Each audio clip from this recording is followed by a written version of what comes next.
പിതാവിനും പുത്രനും പരിശുദ്ധ റൂഹായിക്കും സ്തുതി ആദിയിലെ പോലെ എപ്പോഴും എന്നേക്കും തന്നെ ആമീൻ. ദൈവത്തിൻ്റെ നാമത്തിന് മഹത്വം ഉണ്ടായിരിക്കട്ടെ.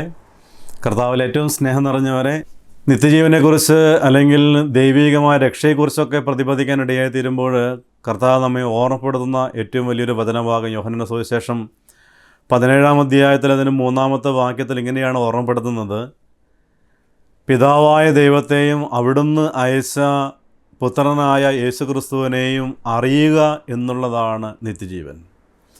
അപ്പോൾ മനുഷ്യകുലത്തെ മുഴുവൻ രക്ഷയിലേക്ക് നയിക്കപ്പെടുന്നത് ഒരു നിത്യമായ അറിവുകളിലൂടെയാണ്. ദൈവത്തെ യഥാർത്ഥമായ രീതിയിൽ അറിയുന്നതിലൂടെയാണ് ഒരു വ്യക്തി രക്ഷ പ്രാപിക്കാനിടയായിത്തീരുന്നതെന്ന് നമ്മുടെ സുറിയാനി സഭ ഏറെ ആദരവോടുകൂടി കാണുന്ന ഒരു വലിയ ശുശ്രൂഷയാണ് പെന്തക്കോസ്തയുടെ ശുശ്രൂഷ. ആ ശുശ്രൂഷയിൽ ആദ്യത്തെ പ്രാർത്ഥന ആരംഭിക്കുന്നത് തന്നെ ഇങ്ങനെയാണ്: കർത്താവായ ദൈവമേ, പാപനിദ്രയിൽ നിന്ന് ഞങ്ങളുടെ ഹൃദയങ്ങളെ ഉണർത്തി നിൻ്റെ വിശുദ്ധ റൂഹായുടെ ആന്തരിക കിരണങ്ങളാൽ ഞങ്ങളുടെ മനസ്സുകളെ പ്രകാശിപ്പിക്കണമേ. നിൻ്റെ പരിശുദ്ധാത്മാവിൻ്റെ കിരണങ്ങളെ അയച്ച് ഞങ്ങളുടെ ഹൃദയങ്ങളെ പ്രകാശിപ്പിക്കണമേ. പുതിയ അറിവിലേക്ക്, പുതിയ ഉൾക്കാഴ്ചകളിലേക്ക്, പുതിയ അനുഭവങ്ങളിലേക്ക് എല്ലാം നയിക്കത്തക്കവണ്ണം ഞങ്ങളുടെ ഹൃദയങ്ങളെ പ്രകാശിപ്പിക്കണമേ.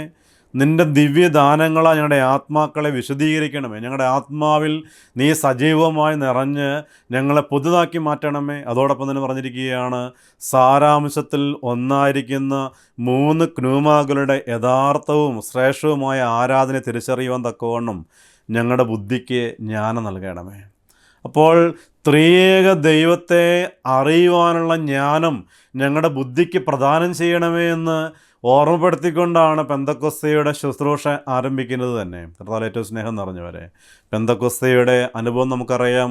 സ്ലീഹന്മാർ സിഹിയോൻ മാളികയിൽ പ്രാർത്ഥിച്ചുകൊണ്ടിരുന്നപ്പോൾ ആ കർത്താവിൻ്റെ ആ വലിയ ഉപദേശത്തെ അല്ലെങ്കിൽ കർത്താവ് നൽകിയ വാഗ്ദാനങ്ങളെ മനസ്സിൽ ധ്യാനിച്ചുകൊണ്ടാണ് ആ സിഹിയോൻ മാളിയിൽ ആ അപ്പോസ്തലന്മാരെല്ലാം ഒരുമിച്ച് കൂടുന്നത്. കാരണം കർത്താവ് അവരുടെ കൂടെയായിരുന്നപ്പോൾ നൽകിയ ഏറ്റവും വലിയൊരു വാഗ്ദാനമാണ്: ഞാൻ നിങ്ങളിൽ നിന്ന് പോയാലും നിങ്ങളുടെ കൂടെ ആയിരിക്കേണ്ടതിന് വേണ്ടി പിതാവയക്കുന്ന സത്യാത്മാവ് അല്ലെങ്കിൽ പിതാവയക്കുന്ന ആ പാറക്കിലയത്ത നിങ്ങളുടെ കൂടെ ഉണ്ടായിരിക്കും എന്ന് ഓർമ്മപ്പെടുത്താനിടയായി തീരുമ്പോൾ അത് ആ ഒരു വാക്കുകളെ സ്മരിച്ചുകൊണ്ട് തന്നെ, അത് ബോധ്യപ്പെട്ടുകൊണ്ട് തന്നെ ആ സ്ലീഹന്മാർ സ്നേഹപൂർവ്വം പ്രാർത്ഥനയ്ക്ക് വേണ്ടി ചെലവഴിക്കുകയാണ്. അപ്പോസ്തല പ്രവൃത്തിയിൽ 1-ാം അധ്യായം 8-ാം വാക്യത്തിൽ ഇങ്ങനെയാണ് ഓർമ്മപ്പെടുത്തുന്നത്: നിങ്ങൾ പരിശുദ്ധാത്മാവിൽ നിറയുന്നത് വരെ യെരൂശലേം വിട്ട് പോകരുത്. നിങ്ങൾ പരിശുദ്ധാത്മാവ് നിറയുന്നത് വരെ ഇവിടെ ഇരുന്ന് പ്രാർത്ഥിക്കണം. പരിശുദ്ധാത്മാവ് നിറയുമ്പോൾ നിങ്ങൾ ശക്തി പ്രാപിക്കും. നിങ്ങൾ യെരൂശലേമിലും യൂദായിലും ശമരിയായിലും ലോകത്തിൻ്റെ എല്ലാ വിവിധ കോണുകളിലും നിങ്ങളെനിക്ക് സാക്ഷ്യപ്പെടുത്താനിടയായി തീരുമെന്നെല്ലാം കർത്താവ് ഓർമ്മപ്പെടുത്തുമ്പോൾ ആ ദൈവികമായ ശക്തിക്ക് വേണ്ടി അപ്പോസ്തലന്മാർ കാത്തിരുന്ന് പ്രാർത്ഥിച്ചു.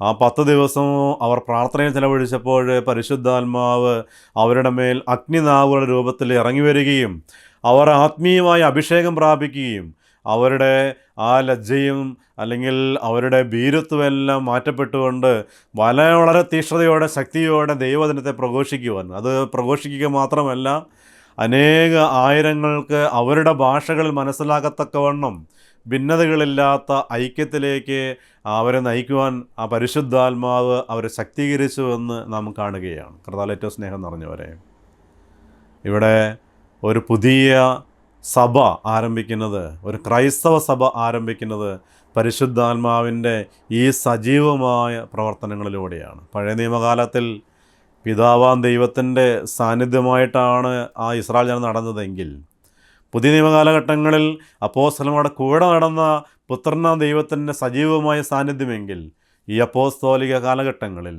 ഇതാ പരിശുദ്ധാത്മാവിൻ്റെ സജീവമായ സാന്നിധ്യത്തോടു കൂടിയാണ് ഓരോ ക്രൈസ്തവനും ആ നിത്യരക്ഷയിലേക്ക് നടന്ന് അടുക്കേണ്ടതെന്ന് ഓർമ്മപ്പെടുത്തുകയാണ്. അതുകൊണ്ട് കർത്താവിൽ ഏറ്റവും സ്നേഹം നിറഞ്ഞവരെ, പരിശുദ്ധാത്മാവ് ആരാണ് എന്ന ചിന്തകളിലേക്ക് നമുക്ക് സ്നേഹപൂർവ്വം ചെറിയ ചിന്തകളിലൂടെ ഒന്ന് കടന്നു പോകാനിടയായിത്തീരാം. നമ്മുടെ വിശ്വാസം അത് ത്രിത്വൈക വിശ്വാസമാണ്. പിതാവ്, പുത്രൻ, പരിശുദ്ധ റൂഹ, ഇപ്രകാരമുള്ള ഒരു ത്രിയേക ദൈവത്തിലാണ് ഒരു ക്രൈസ്തവ അപ്പോസ്തോലിക സഭകളുടെ എല്ലാം അടിത്തറ നിലനിൽക്കുന്നത്.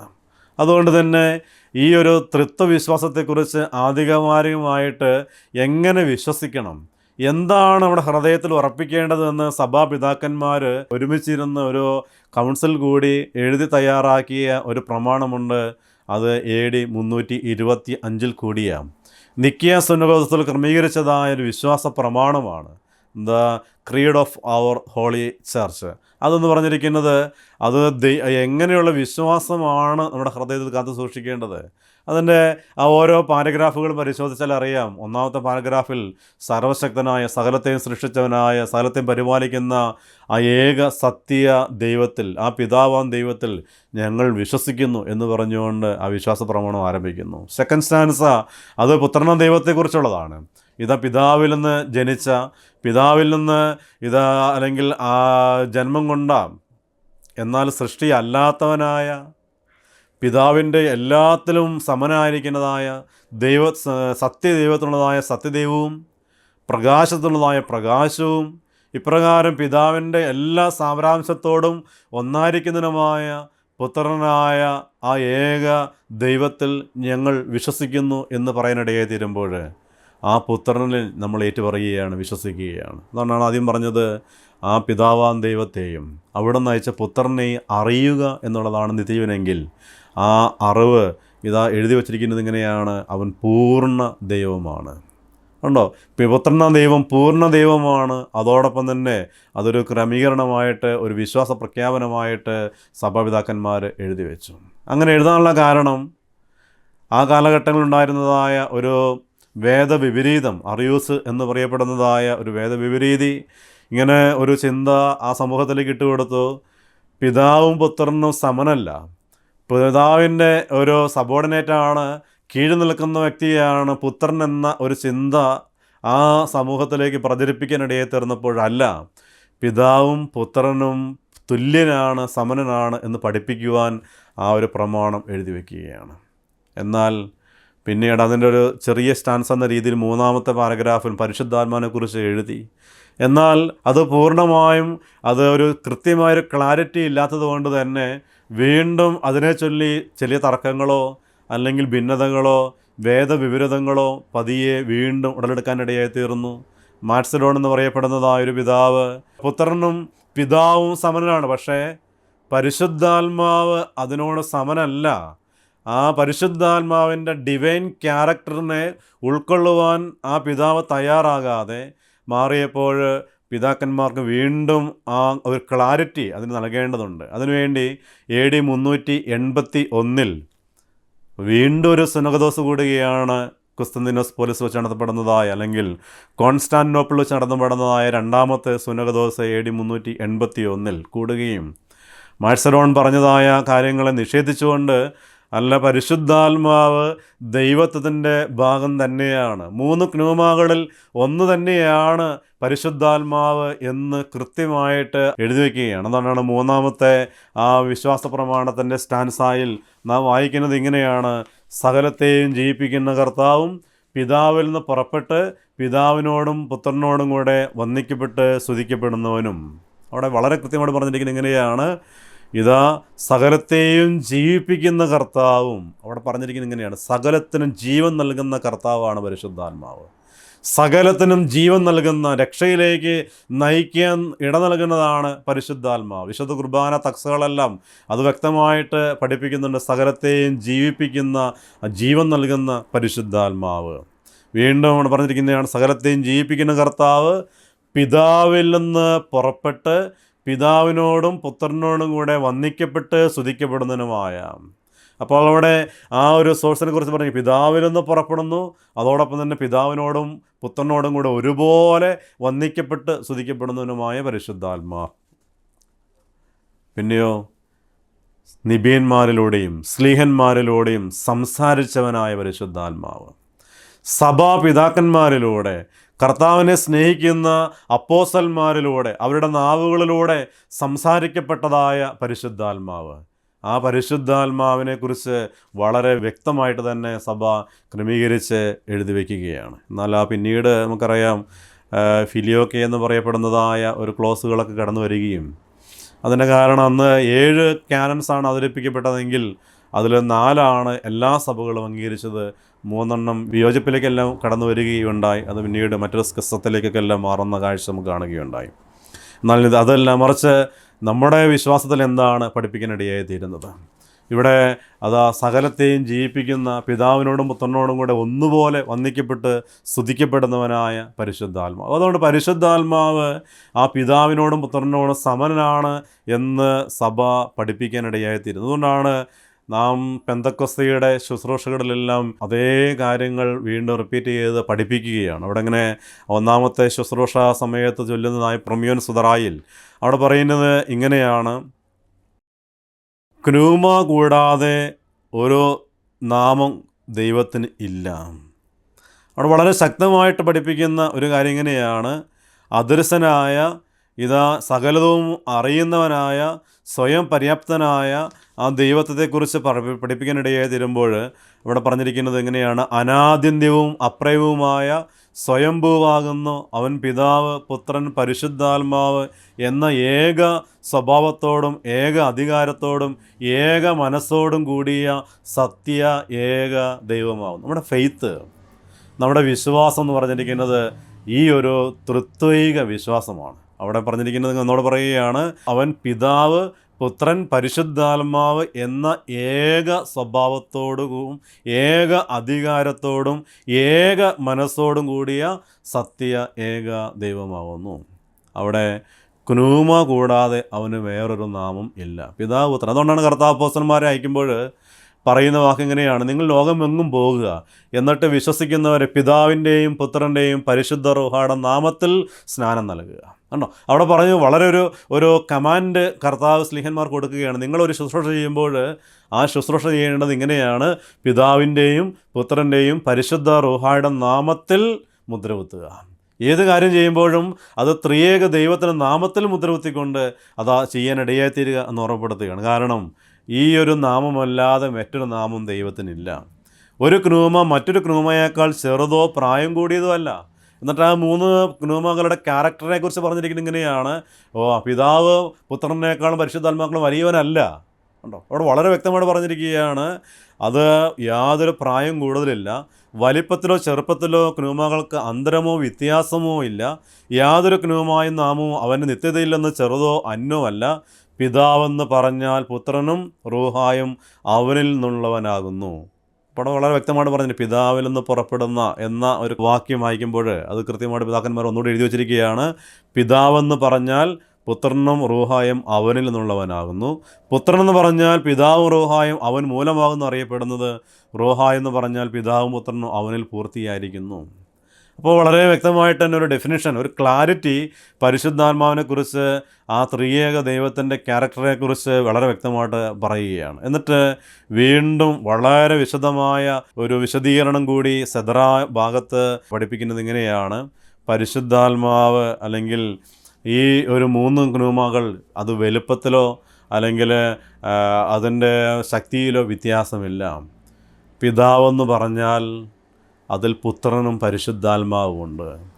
പുത്രനെന്ന് പറഞ്ഞാൽ പിതാവും പരിശുദ്ധാത്മാവും അതിലുണ്ട്. പരിശുദ്ധാത്മാവ് എന്ന് പറഞ്ഞാൽ അത് പിതാവും പുത്രനും അവനോട് കൂടെയുണ്ട്. അപ്പം അങ്ങനെ ഒന്നിനോട് വേർതിരിക്കാൻ പറ്റില്ല. അതെല്ലാം കൂടെ ചേർന്ന ഒന്നാണ് സത്യ ഏക ദൈവം എന്ന് നാം വിശ്വസിക്കുന്ന ആ ഒരു വിശ്വാസ പ്രമാണത്തിലേത്. അതുകൊണ്ട് കർത്താവിൽ ഏറ്റവും സ്നേഹം നിറഞ്ഞവരെ, നമ്മുടെ വിശ്വാസം ഒന്നുകൂടെ ആഴപ്പെടേണ്ടതുണ്ട്. വിശ്വസിക്കുന്നവരുടെ കൂടെയാണ് കർത്താവ് അഭിഷേകം നൽകാനിടയായി തീരുന്നത്. വിശ്വാസമില്ലാതെ ആർക്കും ദൈവത്തെ പ്രസാദിപ്പിക്കുക സാധ്യമല്ല. ആ ദൈവ വിശ്വാസത്തിലേക്ക് അല്ലെങ്കിൽ ആ ദൈവത്തെ പ്രീതിപ്പെടുത്തിക്കൊണ്ട് പരിശുദ്ധാത്മാവിൻ്റെ നിറവ് സമ്പാദിക്കണമെങ്കിൽ ഈ വിശ്വാസം ആഴപ്പെടേണ്ടതുകൊണ്ട് ഏറ്റവും പ്രധാനപ്പെട്ട ഒന്നാണ് ത്രിയേക ദൈവത്തിലുള്ള വിശ്വാസം. അപ്പോൾ അതിന് 3ലും സെയിം ഇമ്പോർട്ടൻസ് ഉണ്ട്. അപ്പോൾ ചിലർ പറയും പിതാവ് മാത്രം മതി. അല്ല. അപ്പോൾ ചിലർ പറയും പുത്രനോട് എന്തിനാണ് പ്രാർത്ഥിക്കുന്നത്? യേശു ദൈവമാണോ? യേശു ക്രിസ്തു ദൈവമാണോ? അല്ല, ആ യേശു ക്രിസ്തു എന്ന വാക്ക് മാത്രം ഉപയോഗിച്ചാൽ മതിയോ? ഇങ്ങനെയുള്ള കുറേ വാദഗതികളൊക്കെ നാം ഇടയിൽ നമുക്കുണ്ടാകാറുണ്ട്. എന്നാൽ പിതാവെന്ന് പറയുമ്പോൾ അതിൽ ഈക്വലാണ് പുത്രനുമുണ്ട് പരിശുദ്ധാത്മാവുമുണ്ട്. പുത്രനെന്ന് പറയുമ്പോഴും നമ്മുടെ കർത്താവായ യേശു മിശിഹ എന്ന് പറയുമ്പോൾ അവിടെ ആ പിതാവുമുണ്ട്, പരിശുദ്ധാത്മാവും സജീവമായിട്ട് കൂടെയുണ്ട്. പരിശുദ്ധാത്മാവെന്ന് പറയുമ്പോൾ അതാണ് കർത്താവ് സ്ത്രീഹന്മാരോട് പഠിപ്പിക്കുകയാണ്: ഇതാ എൻ്റെ പിതാവ് അയക്കുന്ന സഹായകനായ പരിശുദ്ധാത്മാവ് നിങ്ങളുടെ കൂടെ ഉണ്ടായിരിക്കും. പല ബൈബിളുകളിലും പരിശോധിക്കാനിടയായി തീരുമ്പോൾ യോഹന്നാൻ്റെ സുവിശേഷം 14-ാം അധ്യായം അതിൻ്റെ 16-ാം വാക്യത്തിലും 26-ാം വാക്യത്തിലുമെല്ലാം ഈ സെയിം കാര്യങ്ങൾ റിപ്പീറ്റ് ചെയ്യുന്നുണ്ട്. പിതാവ് അയക്കുന്ന ഒരു സത്യാത്മാവ്. അവിടെ പല വാക്കുകൾ, പല ബൈബിൾ പരിശോധിച്ചാൽ നമുക്കറിയാം. ഇപ്പോൾ പഴയ വേദപുസ്തകമാണെങ്കിൽ അവിടെ കാര്യസ്ഥൻ എന്ന വാക്കാണ് ഉപയോഗിച്ചിരിക്കുന്നത്. പിതാവ് അയക്കുന്ന കാര്യസ്ഥനായ പരിശുദ്ധാത്മാവ് നിങ്ങളെ സഹായിക്കും. എന്നാൽ അത് വിശുദ്ധ ഗ്രന്ഥം എടുത്ത് നാം പരിശോധിക്കാനിടയായി തീരുമ്പോൾ അവിടെ കാണുന്നത് ആശ്വാസപ്രദനായ പരിശുദ്ധാത്മാവ് എന്നൊരു വാക്കാണ് കാണാനിടയായി തീരുന്നത്. സുറിയാനി ഭാഷയിലുള്ളതായ പ്രക്ഷിപ്ത ബൈബിൾ പരിശോധിക്കാനിടയായി തീരുമ്പോൾ അവിടെ കാണുന്നത് പാറക്ലീത്ത എന്നൊരു വാക്കാണ് കാണാനിടയായി തീരുന്നത്. പാറക്ലീത്ത എന്ന വാക്കിൻ്റെ അർത്ഥം അത് ഗ്രീക്ക് വേർഡാണ്. അതിൻ്റെ യഥാർത്ഥമായ അർത്ഥം ശാപത്തിൽ നിന്ന് വിമോചിപ്പിക്കുന്നവൻ. അതുകൊണ്ട് തന്നെ ഒരു റെഡീമർ, വിമോചകൻ എന്ന ഒരു അർത്ഥം വരുന്ന രീതിയിലാണ് പാറക്കലീത്ത എന്ന വാക്ക് അവിടെ ഉപയോഗിക്കാനിടയായി തീരുന്നത്. അതുകൊണ്ട് പല രീതിയിലുള്ള വാക്കുകൾ അവിടെ കാണാനിടയായി തീരും. യോഹന്നാൻ്റെ സുവിശേഷം 14-ാം അധ്യായം 16-ാം വാക്യത്തിൽ ഞാൻ എൻ്റെ പിതാവിനോട് അപേക്ഷിക്കുകയും എന്നേക്കും നിങ്ങളോട് കൂടെ ആയിരിക്കേണ്ടതിന് മറ്റൊരു സഹായകനെ, അല്ലെങ്കിൽ മറ്റൊരു ആശ്വാസപ്രദനെ, അല്ലെങ്കിൽ മറ്റൊരു കാര്യസ്ഥനെ ഞാൻ നിങ്ങൾക്ക് വേണ്ടി അയച്ചു തരും. ഇവിടെ സഹായകനെന്നും കാര്യസ്ഥനെന്നും ആശ്വാസപ്രദനെന്നും പാറക്കലീത്ത എന്നും റെഡീമർ എന്നും ഇങ്ങനെ പല ഡയമെൻഷൻ നമുക്ക് കാണാൻ തക്കവണ്ണം സാധ്യമായിട്ട് മാറും. ഇംഗ്ലീഷ് ബൈബിളിൽ ഒരുപക്ഷെ അഡ്വക്കേറ്റ് എന്നൊരു വാക്ക് അവിടെ കാണാൻ സാധിക്കും, കാര്യസ്ഥൻ. ചിലടത്ത് ബൈസ്റ്റാൻഡർ എന്നൊരു വാക്ക് കാണാൻ സാധിക്കും. അല്ലെങ്കിൽ പാറക്കലീറ്റ എന്ന ഒരു ഗ്രീക്ക് വാർഡ് തന്നെ ഉപയോഗിച്ചതായിട്ടും കാണാൻ തക്കവണ്ണം സാധ്യമായിട്ട് മാറും. പാറക്കലീറ്റ അത് ടീച്ചർ, പഠിപ്പിക്കുന്നവൻ. ഇത് കംഫർട്ടർ, ആശ്വാസം നൽകുന്നവൻ എന്നൊക്കെ അർത്ഥം അതിനുണ്ട്. അതിനാണ് യോഹന്നാൻ്റെ സുവിശേഷം 14-ാം അധ്യായം 26-ാം വാക്യത്തിൽ വീണ്ടും ഓർമ്മപ്പെടുത്തുകയാണ്, ഇതാ അവൻ വരുമ്പോൾ എല്ലാ കാര്യങ്ങളും നിങ്ങളെ പഠിപ്പിക്കും, ഞാൻ പറഞ്ഞിട്ടുള്ള സകല കാര്യങ്ങളും നിങ്ങളെ അനുസ്മരിപ്പിച്ച് തരും എന്നല്ല ഓർമ്മപ്പെടുന്നതിനിടയായി തീരുമ്പോൾ പരിശുദ്ധാത്മാവ് എല്ലാ കാര്യങ്ങളും നിങ്ങളെ പഠിപ്പിക്കാനിടയായി തീരും എന്ന് ഓർമ്മപ്പെടുത്താൻ ഇടയായി തീരുകയാണ്. കർത്താവിലേറ്റവും സ്നേഹം നിറഞ്ഞവരെ, പരിശുദ്ധാത്മാവ് നമ്മളിൽ നിറയേണ്ടത് എന്തിനു വേണ്ടിയാണ്? പരിശുദ്ധാത്മാവ് എന്തിനു വേണ്ടിയാണ് നമ്മിലേക്ക് നിറയുന്നത്? ഇവിടെ പ്രൊമിയസ് തന്നെ വീണ്ടൊരു വാക്ക് ഇങ്ങനെയാണ് പറഞ്ഞിരിക്കുന്നത്, ദൈവത്വത്തിലെ മൂന്നാമത്തെ പ്രകാശത്തെക്കുറിച്ച് അവൻ ഞങ്ങളെ പഠിപ്പിച്ചു. ആ പരിശുദ്ധാത്മാവ് തന്നെ ആ ദൈവികതയെക്കുറിച്ച്, ആ മൂന്നാമത്തെ ആ അവസ്ഥകളെക്കുറിച്ച് കൃത്യമായിട്ട് ഞങ്ങളെ പഠിപ്പിക്കാനിടയായി തീരുന്നു. അവൻ ഇഷ്ടപ്പെട്ടവരിൽ ദാസനെ പോലെയല്ല, അധികാരിയെപ്പോലെ വിശദമായ കാര്യങ്ങൾ ചെയ്യുന്നു. ദൈവത്തെ ഏറ്റവും കൂടുതൽ സ്നേഹിക്കുന്നവനിൽ, പരിശുദ്ധാത്മാവ് ദൈവം ഏറ്റവും കൂടുതൽ സ്നേഹിക്കുന്നവരിൽ ഒരു അധികാരിയെപ്പോലെ അവൻ്റെ ഹൃദയത്തിലേക്ക് കടന്നു ചെന്നുകൊണ്ട് അവനെ നിയന്ത്രിക്കുവാനിടയായിത്തീരുന്നു. അപ്പോസ്തലന്മാരെല്ലാം പരിശുദ്ധാത്മാവിൽ നിയന്ത്രിക്കപ്പെട്ടവരായിട്ട് മാറി. അവർ പോകുന്ന വഴികളിലൂടെ പരിശുദ്ധാത്മാവ് പ്രവർത്തിക്കാൻ തുടങ്ങി. പരിശുദ്ധാത്മാവ് നിറഞ്ഞ് അവർ ദൈവിക കാര്യങ്ങൾ ചെയ്യുന്നവരായിട്ട് മാറുവാനിടയായി തീർന്നു എന്നെല്ലാം വചനഭാഗം പഠിപ്പിക്കുമ്പോൾ പരിശുദ്ധാത്മാവിൻ്റെ ഏറ്റവും വലിയ ദൗത്യം എന്ന് പറഞ്ഞിരിക്കുന്നത് ദൈവികരാക്കി മാറ്റുക എന്നുള്ളതാണ്. ഞാൻ തുടങ്ങിയപ്പോൾ തന്നെ പറഞ്ഞു, ആ പ്രൊമിയസ് തുടങ്ങുന്നത് അല്ലെങ്കിൽ പെന്തക്കോസ്തൽ ശുശ്രൂഷ ആരംഭിക്കുന്നത് ഞങ്ങളെ സ്വർഗോന്മുഖരായിട്ട് മാറ്റുവാൻ, ഞങ്ങളെ ദൈവികരാക്കി മാറ്റുന്ന പരിശുദ്ധാത്മാവെ എന്നൊരു വാക്കിലൂടെയാണ് ആരംഭിക്കുന്നതെങ്കിൽ നമ്മയെല്ലാം ദൈവികരാക്കി മാറ്റുക എന്നുള്ളതാണ് പരിശുദ്ധാത്മാവിൻ്റെ ഈ കാലഘട്ടത്തിലെ ദൗത്യം. കർത്താവിൽ ഏറ്റവും സ്നേഹം നിറഞ്ഞവരെ, നഷ്ടപ്പെട്ടു പോയ മനുഷ്യകുലത്തെ മുഴുവൻ വീണ്ടെടുക്കുവാൻ, നഷ്ടപ്പെട്ടു പോയ എല്ലാ ജനതകളെയും വീണ്ടെടുക്കുവാൻ വേണ്ടിയാണ് മനുഷ്യപുത്രൻ ഈ ഭൂമിയിലേക്ക് ഇറങ്ങി വന്നതെങ്കിൽ, ദൈവത്തിൻ്റെ ഏകജാതൻ ഈ ഭൂമിയിൽ മനുഷ്യനായിട്ട് അവതരിച്ചതെങ്കിൽ, അതിൻ്റെ പൂർണ്ണതയിലേക്ക് വരണമെങ്കിൽ കർത്താവ് പറയുകയാണ്, ഞാൻ നിങ്ങളിൽ നിന്ന് പോയാലും നിങ്ങളെ ദൈവീകരാക്കി മാറ്റുവാൻ, നിങ്ങളെ ദൈവകൃപയുള്ളവരാക്കി മാറ്റുവാൻ നിങ്ങളുടെ കൂടെ സഹായകനായ പരിശുദ്ധാത്മാവ് ഉണ്ടാകും. കർത്താവിലേറ്റവും സ്നേഹം നിറഞ്ഞവരെ, പരിശുദ്ധാത്മാവിൻ്റെ ദൗത്യം നമ്മളെ ദൈവിക നന്മകൾ കൊണ്ടൊക്കെ നിറയുന്നവരാക്കി മാറ്റുക എന്നുള്ളതാണ്. പെന്തക്കോസ്തയുടെ ശുശ്രൂഷ സമയത്ത് നാം പാടുന്നൊരു പാട്ടിങ്ങനെയാണ്, റുക്കുദിശ അവരോഹം ചെയ്തി പരിപാവനമാം നാളിൽ നരരോട് സമ്മേളിച്ച നാവരെ സ്വർഗീയന്മാരാക്കിടാൻ. അവിടെ വളരെ വ്യക്തമായിട്ട് പഠിപ്പിക്കുന്ന കാര്യം ഇങ്ങനെയാണ്, റുക്കുദിശ ആ സ്വർഗത്തിൽ നിന്ന് ഇറങ്ങി വന്ന് ഇതാ അവരെയെല്ലാം പരിപാലിച്ച ആ നാളിൽ നരരോട് സമ്മേളിച്ചാൻ അവനെ ഇതാ ആ പരിശുദ്ധാത്മാവ് ദൈവത്തിൻ്റെ ആത്മാവ് മനുഷ്യരുടെ കൂടെ സമ്മേളിച്ച് അവരെ സ്വർഗീയന്മാരാക്കിയിടാൻ ഉണ്ടോ, മനുഷ്യരെ മുഴുവൻ സ്വർഗീയന്മാരാക്കിയിടാൻ, ദൈവത്തിൻ്റെ പറുദീസായിൽ അംഗങ്ങളാക്കി മാറ്റുവാൻ, ദൈവത്തിൻ്റെ പരിശുദ്ധാത്മാവിൻ്റെ ശക്തി നിറഞ്ഞവരാക്കി മാറ്റുവാൻ പരിശുദ്ധാത്മാവ് ഇറങ്ങി വന്നു. പരരോടും സ്വജനത്തോടും തൃത്വത്തെയുൽഘോഷിപ്പാൻ തൻ വാഗ്ദാനം പ്രേഷിപ്പിച്ചാശ്വാസം ശ്ലീഹർക്കേകി ഭാഷകളരുളിയവൻ ധന്യൻ. ലോകത്തിൻ്റെ എല്ലാ വിവിധ കോണുകളിലും ഈ തൃത്വത്തെക്കുറിച്ച് പ്രഘോഷിക്കുവാൻ അവരുടെ നാവുകളെ ആ പരിശുദ്ധാത്മാവ് ശക്തരാക്കി മാറ്റി എന്ന് വചനഭാഗം ഓർമ്മപ്പെടുത്തി. അതാണ് ഏറ്റവും സ്നേഹം നിറഞ്ഞവരെ, പരിശുദ്ധാത്മാവിൻ്റെ ദൗത്യം എല്ലാവരെയും സ്വർഗീയരാക്കി മാറ്റുക എന്നുള്ളതാണ്. ഇതാ പരിശുദ്ധാത്മാവില്ലാതെ നമുക്ക് സ്വർഗരാജ്യത്തിൻ്റെ അനുഭവങ്ങളിലേക്ക് കടക്കാൻ സാധിക്കുകയില്ല. പരിശുദ്ധാത്മാവ് വരുമ്പോഴാണ് നമ്മൾ സ്വർഗീയന്മാരായിട്ട് മാറുന്നത്, എന്ന് പറഞ്ഞാൽ സ്വർഗത്തിൻ്റെ സ്വഭാവമുള്ളവരായിട്ട് മാറുന്നത്, സ്വർഗത്തിൻ്റെ ഫലങ്ങൾ കൊണ്ട് നിറയപ്പെടാനിടയായിത്തീരുന്നത്. പരിശുദ്ധാത്മാവിൻ്റെ ആ വരദാനങ്ങളെക്കുറിച്ച് ഫലങ്ങളെക്കുറിച്ചും പൗലോസ് വളരെ വ്യക്തമായിട്ട് പഠിപ്പിക്കുന്നുണ്ട്. ഗലാത്യ ലേഖനം 5-ാം അധ്യായത്തിൽ 22-ാം വാക്യത്തിൽ പരിശുദ്ധാത്മാവിൻ്റെ ഫലങ്ങൾ എല്ലാവർക്കും അറിയാമല്ലോ, സ്നേഹം, സമാധാനം, സന്തോഷം, ദീർഘക്ഷമ, ദയ, നന്മ, പരോപകാരം, ആത്മസംയമനം കേട്ടോ. ഇങ്ങനെയുള്ള 9 ഗുണങ്ങളെക്കുറിച്ച് ഗലാത്യ ലേഖനത്തിലൂടെ പൗലോസ് പഠിപ്പിക്കുന്നുണ്ട്. കർത്താവിൽ സ്നേഹം നിറഞ്ഞവരെ, ഈ ഒരു ഫലങ്ങളൊക്കെ നിറയുന്നതിലൂടെയാണ് സ്വർഗരാജ്യത്തിൻ്റെ മക്കളായിട്ട് മാറുന്നത് ഉണ്ടോ. സ്നേഹം നിറയുന്നവരാണ് സ്വർഗത്തിൻ്റെ ഭാഗം.